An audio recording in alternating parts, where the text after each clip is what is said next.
Gab, what did we learn about Italy today?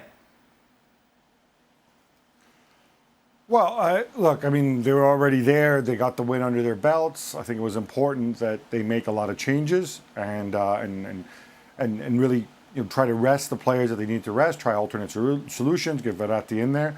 I think we learned that this second 11, if that's what you want to call them, aren't as talented, but then they have less chemistry. But I think that's par for the course, and you're happy. 3 wins out of 3, and through as group winners. I don't think you could ask for much more. Gab, Verratti starts the next game. That is the big conundrum. What do you do? I mean, I think Verratti and Pessina also, I think both of them made a strong case. But my hunch right now is that, depending who the opponent is more likely to keep the starting trio that we saw before. So Jorginho, Locatelli, and Barella. Maybe Verratti is somebody you bring in if you need that. I think though Mancini's very conscious of the fact that really all 3 of the teams that Italy faced so far were teams that look to sit back and defend rather than keep the ball and attack them. I think it would be a different story against opponents like that, and that's who Italy might face in the quarters. From Mancini's point of view, Don, how much do you learn from these sort of matches? It's a professional performance, and it was good management as well. You make 8 changes to keep the whole squad happy. Someone like Belotti, who got 90 minutes today, he got 90 minutes under his belt. The supporting cast played well, very professional, controlled the game. But I think from Mancini's point of view, he will learn a lot. I think he'll learn a lot in terms of what games maybe might be coming up, which route they're going to take. But I agree with Gab. I think when you're trying to pick their best 11, I think Locatelli has to come into that. I think he scores goals from open play, he offers goals, he offers runs from deep.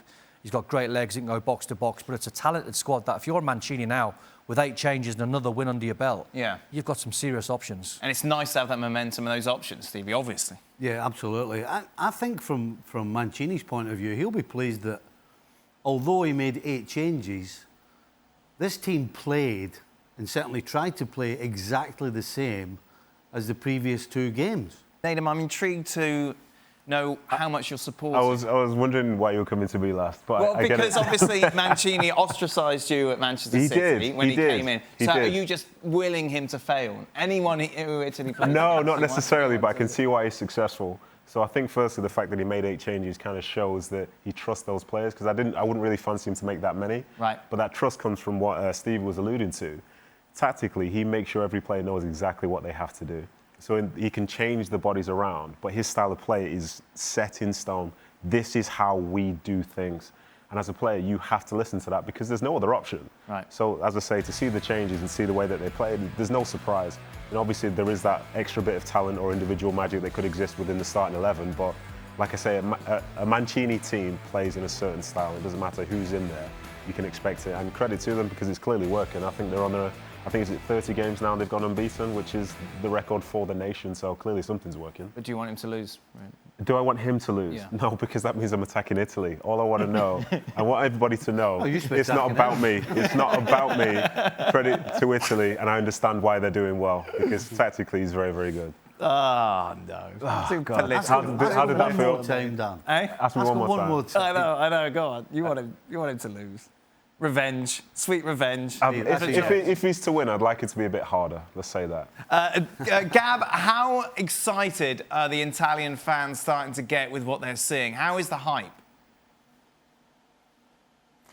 I think the hype is sky high, and there's a little part of me in the back of the mind says, when Italy have done well in tournaments, they very rarely played this well in the group stage. So I'm very cognizant of that. My natural tendency is to see the glass as half full, as half empty rather than half full. That said, you can only beat what's in front of you. People like that. People are entertained by this team. People feel this team is fearless. You look at a guy like Bernardeschi, who, when he plays for Juventus, he's very much an ugly duckling. He plays within himself. He seems scared. He seems frozen. You chuck him into the lineup today. You give him confidence. You tell him what he needs to do. And he does it. I thought he had a very, very good game. It's stuff like that. That's kind of the stardust that Mancini's been able to generate thus far, that kind of secret sauce that you need in the team. And you saw it also when he sent on Sirigu for Donnarumma at the end, who substitutes their keeper in the 89th minute. Well, a guy who wants to show we really all are a team.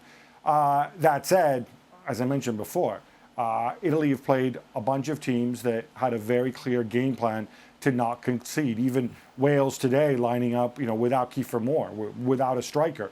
That's very, very obvious. It's going to be different when you play teams who are going to keep the ball, who are going to hold the ball, who are going to take the game to you. That's going to be a very different kind of test. From Wales' perspective, through, second, happy, Don, despite his defeat? Yeah, no, I think Robert Page will be happy. Once they went down to 10 men against the Italians started to create one or two good chances, expected, but he made a positive change. He brought Kiefer Moore on, and he dropped Aaron Ramsey from that central position to a little bit deeper. Listen, you never want to take a defeat because it upsets your rhythm, but in the circumstances, going through down to 10 men against Italy, going through the next phase, he will be ecstatic. Well, thank you very much for watching ESPN on YouTube. For more sports highlights and analysis, be sure to download the ESPN app. And for live streaming, premium content, and let's not forget as well, ESPN FC 7 days a week. Subscribe to ESPN+.